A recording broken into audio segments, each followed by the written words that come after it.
ID துறையில ஒரு மிகப்பெரிய சுனாமி மாதிரி ஆயிரக்கணக்கானவர்களுக்கு அடுத்தடுத்து வேலை போய்கிட்டே இருக்கு. குறிப்பா ஆரக்கிள் நிறுவனம் ஒரே ஒரு இமெயில்ல 30,000 பேரை வேலையை விட்டு அனுப்புனது உலகம் முழுசுமே ஒரு அதிர்ச்சியான செய்தியா பரவிக்கிட்டு இருக்கு. என்ன நடந்துச்சு அப்படின்னு பாத்தீங்கன்னா, இந்த 30,000 பேர்ல 12,000 பேர் இந்தியர்கள். இந்தியாவுல இது 40%. ஆரக்கிள்ல வேலை செய்யறவங்கள்ல 40% பேருக்கு ஒரே நாள்ல வேலை போச்சு. ஏன் குறிப்பா இந்தியர்களை வேலையை விட்டு அனுப்புறாங்க அப்படிங்கிறது ஒரு கேள்வி. இரண்டாவது, ஒரே நாள்ல 30,000 பேரை வேலையை விட்டு அனுப்பும் அளவுக்கு என்ன நடந்துச்சு அப்படிங்கிறது இரண்டாவது கேள்வி. இது சாதாரணமான லே ஆஃப் கிடையாது.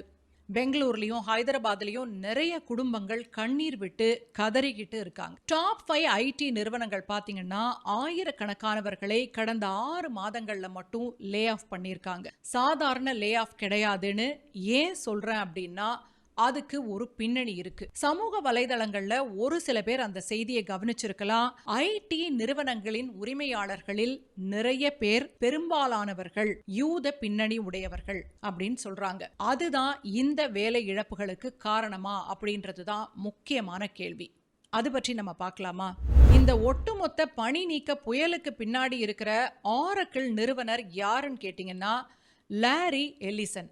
இவர் பிறப்பால ஒரு யூதர், ஒரு யூத தாய்க்கு பிறந்து பிறகு ஒரு யூத குடும்பத்திலேயே தத்தெடுக்கப்பட்டு வளர்க்கப்பட்டவர். லாரி எலிசன் இஸ்ரேலுக்கு வழங்கக்கூடிய ஆதரவு அப்படின்றது வெறும் வார்த்தைகளோட நிக்கிறது கிடையாது. அது கோடிக்கணக்கான டாலர்கள் பாயக்கூடிய ஒரு நீரோடை. லாரி எலிசன் இஸ்ரேலுக்கு வழங்கக்கூடிய ஆதரவை ஒரு சாதாரணமான விஷயமா பார்க்க முடியாது. கோடிக்கணக்கான பணத்தை தொடர்ந்து ஒரு நீரோடை மாதிரி இஸ்ரேலுக்கு கொடுத்துக்கிட்டு இருக்காரு. ஏன்? லாரி எலிசன் இஸ்ரேலிய ராணுவத்திற்கு உதவக்கூடிய friends of the IDF, Israel defence force, அந்த அமைப்போட மிகப்பெரிய தனி நபர் நன்கொடையாளர். இதுவரைக்கும் அவரு $26 மில்லியன், கிட்டத்தட்ட அது 200 கோடிக்கும் மேல, அந்த அளவுக்கு அதிகமான தொகையை அந்த அமைப்புக்கு லாரி வழங்கியிருக்காரு. இதுல 2017 வருஷம் அவர் கொடுத்த $16.6 மில்லியன் நிதி அந்த அமைப்போட வரலாற்றிலேயே ஒரு தனி நபர் அளித்த மிகப்பெரிய தொகையா இன்னைக்கும் இருக்கு. அக்டோபர் 7 ஒரு சம்பவம் நடந்துச்சு. இஸ்ரேல்ல ஹமாஸ் அமைப்பினர் மிகப்பெரிய ஏவுகணை தாக்குதலை நடத்தினாங்க. அதுக்கு பிறகு இஸ்ரேல் மேல அவருக்கு அப்படி ஒரு கரிசனை. அந்த தாக்குதலுக்கு பின்னாடி ஆரக்கிள் நிறுவனம் இஸ்ரேலோட அவசர சிகிச்சை அமைப்பான மேகன் டேவிட் ஆடம்க்கு உடனடியா $1 மில்லியன் பணம் கொடுத்தாங்க. அது மட்டும் இல்ல, ஊழியர்கள் கிட்ட நிதி திரட்டி அந்த நிறுவனத்தோட பங்களிப்பு அப்படின்னு மொத்தமா $3 மில்லியன், 25 கோடி அளவுக்கு இஸ்ரேலுக்கு அவங்க கொடுத்தாங்க.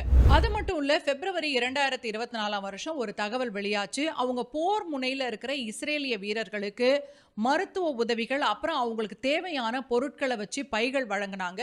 அந்த பைகளுக்காக அவங்க செலவிட்ட தொகை $4 கோடி. பல பேருக்கு தெரியாத விஷயம் ஒன்று இருக்கு.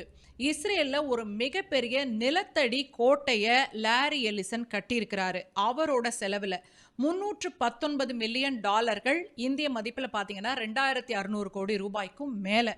சரி, அப்படி என்ன நிலத்தடி கோட்டைக்குள்ள இருக்குன்னா, இஸ்ரேலோட மிகப்பெரிய டேட்டா சென்டர் இருக்கு. எந்த ஏவுகணை தாக்குதல்னாலையும் பாதிக்கப்படாத அளவுக்கு ஒரு மிகப்பெரிய கட்டமைப்பை இஸ்ரேல்ல உருவாக்கி கொடுத்திருக்காரு லாரி. இது மட்டும் தானா அப்படின்னு கேட்டீங்கன்னா, அதுக்கும் மேல ஒண்ணு இருக்கு. இஸ்ரேலோட விமானப்படையோட சேர்ந்து ப்ராஜெக்ட் மென்டா அப்படிங்கிற ரொம்பவே ரகசியமான டேட்டா இன்ஜினியரிங் திட்டத்தை ஆரக்கிள் செயல்படுத்திக்கிட்டு இருக்காங்க. இது போர்க்களத்துல AI தொழில்நுட்பத்தை பயன்படுத்தி தாக்குதல்களை துல்லியமாக்க உதவுது அப்படின்னு சொல்றாங்க. இங்கதான் நம்ம யோசிக்கணும். ஒரு பக்கம் 30,000 பேரை ஒரே நாள்ல வீட்டுக்கு அனுப்புற லாரி எல்லிசன் அதுக்கு என்ன காரணம் சொல்றாருன்னா, நாங்க ஏஐ பயன்படுத்த போறோம், இந்த ஊழியர்கள் எங்களுக்கு தேவையில்லை, தேவையில்லாத நஷ்டம்னு சொல்றாரு. இன்னொரு பக்கம் இஸ்ரேலுக்கு கோடி கணக்குல பணத்தை கொட்டுறாரு. இது வணிகமா இல்லைன்னா இதுக்கு பின்னால ஏதாவது அரசியல் அஜெண்டா இருக்கா அப்படின்னு உங்களுக்கு தோணுது இல்லையா? அப்போ நீங்க லாரி எல்லிசனுக்கும் நெத்தன்யாகுவுக்கும் இருக்கிற தனிப்பட்ட நட்பை பத்தி தெரிஞ்சுக்கணும். லாரி எல்லிசனுக்கும் இஸ்ரேல் பிரதமர் நெத்தன்யாகுவுக்கும் இடையில பாத்தீங்கன்னா ரொம்பவே நெருக்கமான நட்பு இருக்கு. அது மட்டும் இல்ல, எல்லிசன் நெத்தன்யாகுவோட ஒரு ஆலோசகராகவும் இருக்கிறாரு. 2021 நெத்தன்யாகுவும் அவரோட குடும்பத்தினரும் லாரி எலிசனுக்கு சொந்தமான ஹவாய் தீவான லானாய்க்கு போய் விடுமுறையை கழிச்சிருக்காங்க. நெத்தன்யாகு பிரதமரா இல்லாம இருந்தார் இல்லையா ஒரு காலகட்டம். அந்த சமயத்துல லாரி எலிசன் அவருக்கு ஒரு ஆஃபர் கொடுத்திருக்கிறாரு. பேசாம ஆரக்கிள் நிறுவனத்தோட ஒரு போர்ட் ஆஃப் டைரக்டரா வாங்க, உங்களுக்கு ஒரு மிகப்பெரிய தொகையை கொடுக்கறேன்னு சொல்லி $4.5 லட்சம் ஆண்டுக்கு அப்படின்னு சொல்லி லாரி எலிசன் பேசியிருக்கிறாரு. ஆனா நெத்தன்யாகு வரலன்னு வச்சுக்கோங்க. அதுக்கு பிறகு நெத்தன்யாகு மேல ஊழல் வழக்கு இருக்குல்ல, அதுக்காக வழக்கறிஞரை அவருக்கு ஏற்பாடு செய்து கொடுத்தவரே லாரி எலிசன். கேட்க போனா அதற்கான செலவையும் அவரை ஏற்றுக்கொண்டிருக்கலாம்னு சொல்றாங்க. இதோட நிறுத்துறாரா லாரி எலிசன்? அதையும் தாண்டி விஷயங்கள் இருக்கு. அவர் அடிக்கடி இஸ்ரேலுக்கு போவாரு. இஸ்ரேல தான் மை கண்ட்ரி, என்னோட நாடு அப்படின்னு லாரி எலிசன் சொல்லுவாரு. 2007 தன்னோட 12 குடும்ப உறுப்பினர்களோட இஸ்ரேலுக்கு போய் போரால பாதிக்கப்பட்ட பகுதிகளுக்கு நிதியுதவி கொடுத்தாரு. அது மட்டும் இல்ல, ஆரக்கிள் சிஇஓ சஃப்ரா கேட்ஸ் கடந்த 2 வருஷத்துல மட்டும் 4 தடவை இஸ்ரேலுக்கு போயிருக்காங்க. போய் அவங்களோட ஆதரவை தெரிவிச்சுட்டு வந்திருக்காங்க. இதுல இருந்து நம்ம ஒரு விஷயத்தை புரிஞ்சுக்கலாம். அதிகாரம், அரசியல், பணம், இது மூணும் ஒன்னோட ஒண்ணு எப்படி இணைஞ்சு இருக்குது அப்படின்னு பாருங்க. இதுல பாதிக்கப்படுறது நம்மை போல சாதாரண மனிதர்கள் தான். லாரி எலிசன் பத்தி நம்ம பார்த்தோம் இல்லையா? இன்னொரு முக்கியமான நபர் மெட்டா நிறுவனத்தின் உரிமையாளர் மார்க் ஜக்கர்பர்க். அவரை பத்தி பேசாம இருக்க முடியுமா? அவரும் ஒரு யூத பின்னணி கொண்டவர் தான். அவரை பற்றியும் பார்க்கலாம். அந்த நிறுவனத்துல 21,000 பேருக்கு வேலை போயிருக்கு. மார்க் ஒரு யூத குடும்பத்துல பிறந்து யூத மத சடங்குகளை பின்பற்றி வளர்ந்தவர் தான்.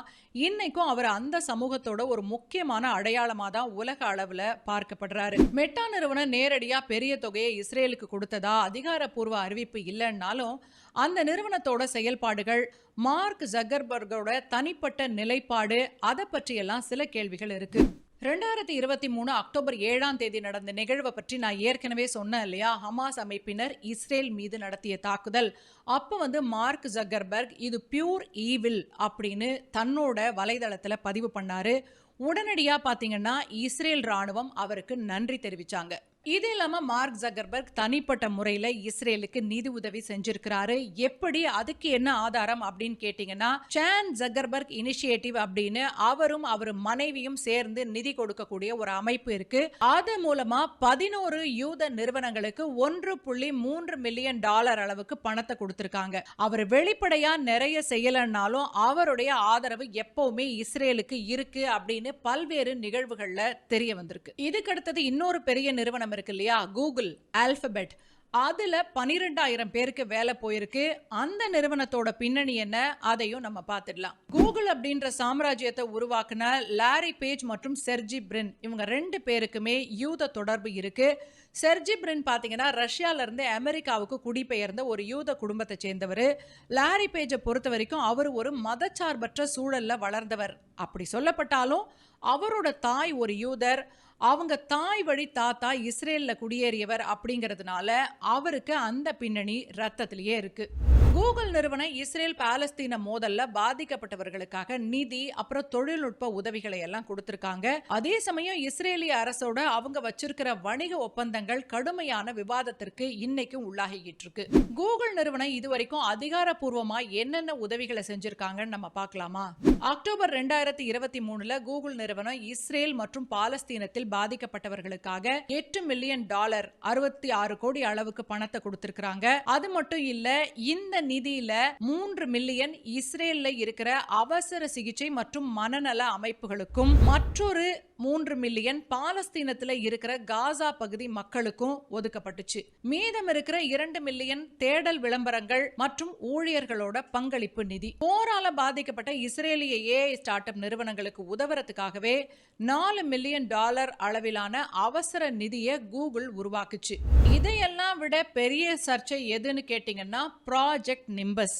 இதுதான் ரொம்ப ஆபத்தானது. கூகுள் மற்றும் அமேசான் இணைந்து இஸ்ரேலிய அரசு மற்றும் ராணுவத்திற்கு கிளவுட் சேவைகளை கொடுக்கறதுக்காகவே 1.2 பில்லியன் மதிப்பிலான ப்ராஜெக்ட் நிம்பஸ் அப்படின்ற ஒப்பந்தத்துல கையெழுத்திட்டு இருக்காங்க. இதுல என்ன சர்ச்சை அப்படின்னு கேட்டீங்கன்னா, இந்த ஒப்பந்தத்தின் கீழ் வழங்கப்படுற ஏஐ மற்றும் கிளவுட் தொழில்நுட்பங்கள் பாலஸ்தீனர்களை கண்காணிக்கவும் ராணுவ தாக்குதல்களை திட்டமிடுறதுக்கும் பயன்படுத்தப்படுறதா குற்றச்சாட்டுகள் எழுந்திருக்கு.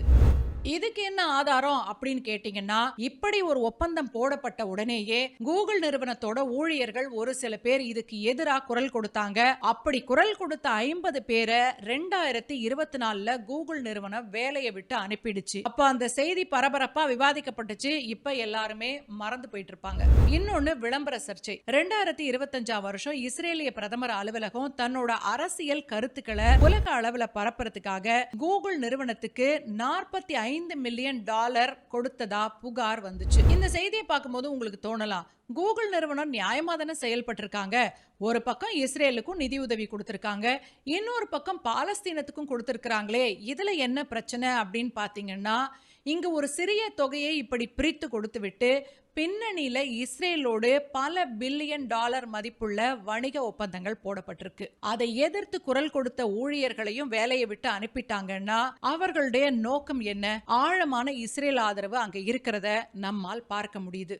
இன்னொரு பக்கம் அமேசான்ல 18,000 பேர், மைக்ரோசாஃப்ட்ல 10,000 பேர் வேலையை விட்டு நீக்கப்பட்டிருக்கிறாங்க. இந்த நிறுவனங்களோட உரிமையாளர்கள் யூதர்களா அப்படின்னு கேட்டீங்கன்னா இல்ல. ஜெஃப் பெசோஸ், பில் கேட்ஸ் 2 பேரும் அமெரிக்கர்கள் தான். ஆனா வேலையை விட்டு நீக்கப்பட்ட மொத்தம் 1,00,000 பேர்ல கிட்டத்தட்ட 50,000 பேர் இந்தியர்கள் இல்லைன்னா இந்திய வம்சாவளியை சேர்ந்தவர்கள். இதுதான் நமக்கு கவலை அளிக்கக்கூடிய ஒரு செய்தி.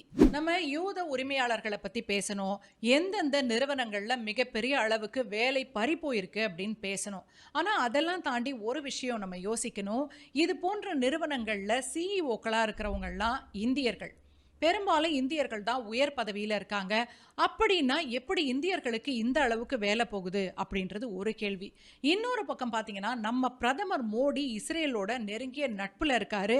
ஏன் இன்னும் ஒரு படி மேலே போய் இஸ்ரேலுக்கு போய் இஸ்ரேல் இஸ் அவர் ஃபாதர்லேண்ட் அப்படின்னு சொன்னாரு. இப்படியெல்லாம் நெருக்கமா இருந்து கூட ஏன் இந்தியர்களுக்கு வேலை பறிபோகுது அப்படின்னு யோசிக்கணும் இல்லையா? சுந்தர் பிச்சை, சத்யா நாதல்லா மாதிரி சிஇஓக்கள்லாம் வெறும் மேலாளர்கள் மட்டும்தான். அவங்க போர்ட் ஆஃப் டைரக்டர்ஸ், இன்வெஸ்டர்ஸ்க்கெல்லாம் பதில் சொல்லி ஆகணும். லாபம் குறையும் போது ஏஐக்காக 156 பில்லியன் போன்ற பெரிய முதலீடுகள் எல்லாம் தேவைப்படும் போது ஊழியர்களோட சம்பளத்தை கொஞ்சம் கூட இறக்கப்படாம அவங்கள வீட்டுக்கு அனுப்பி மிச்சப்படுத்துறது தான் இந்த சிஇஓக்களோட வேலை. இது ஒரு விதத்துல டைவர்ஷன் டெக்னிக்கா இருக்கலாம். புது தொழில்நுட்பத்திற்கு பணம் தேவைப்படுது, பழைய ஊழியர்கள் இங்க பாரமா இருக்கிறாங்க அப்படின்னு சொல்லி அவங்கள வேலையை விட்டு அனுப்பலாம். ஆனா இந்த ஐடி நிறுவனங்கள் இஸ்ரேலுக்கு நேரடியாகவும் மறைமுகமாகவும் செய்யற பண உதவிகள் கடைசியா அந்த நிறுவன ஊழியர்களோட வேலை இழப்புல முடியுது அப்படிங்கிறது தான் அதிர்ச்சியான உண்மை.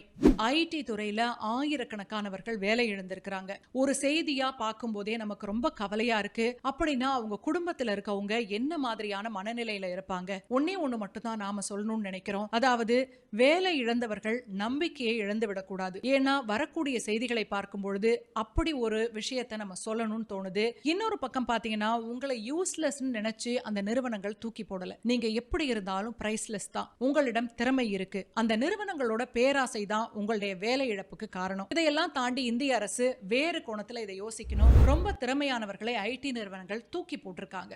அவங்கள வச்சு நம்ம ஒரு புதிய இந்தியாவை கட்டமைக்க முடியுமா? இத்தனை நாட்களும் திறமையானவர்கள் வெளிநாடுகளுக்கு போயிட்டு இருந்தாங்க. இன்னைக்கு அவங்க திரும்பி வரும்போது ஒரு புதிய இந்தியாவை உருவாக்குறதுக்கான கருவிகளா அவங்க இருப்பாங்களான்னு இந்திய அரசாங்கம் யோசிக்கணும்னு தோணுது. நீங்க என்ன நினைக்கிறீங்க? உங்களுடைய கருத்துக்களை கமெண்ட்ல பதிவு பண்ணுங்க. உங்களுக்கு இந்த செய்தி பிடிச்சிருந்தா உங்க நண்பர்களுக்கு ஷேர் பண்ணுங்க.